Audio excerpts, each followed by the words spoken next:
তো দেখো বন্ধুরা আজকে কি কি রান্না হচ্ছে। আজকে এখানে রান্না করছে হচ্ছে চিকেন কষা।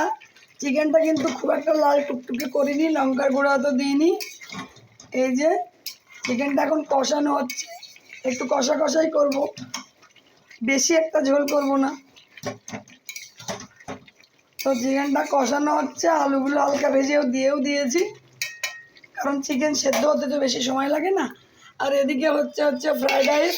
ফ্রাইড রাইসের জন্য এই দেখো সবজিটাকে আমি প্রথমে ভেজে নিয়েছি, ভেজে তার মধ্যে এখন চাল দিয়ে দিয়েছি। চাল আর সবজি একসাথে ভেজে আমি কিন্তু ফ্রাইড রাইসটা একবারেই করব, ভাত করে করব না। ভাত করে করলে সময় বেশি লেগে যায়, আমি এভাবেই করব, কিন্তু ঝরঝরাই হবে। ঘিয়ের মধ্যে প্রথমে সবজিগুলো ভেজে নিয়েছি, তারপর এখন চাল দিয়ে সামান্য একটু নুন চিনি দিয়ে চাল দিয়ে সবজি দিয়ে আবার ভালো করে ভেজে নেবো, নিয়ে পরিমাণ মতো জল দিয়ে দেবো।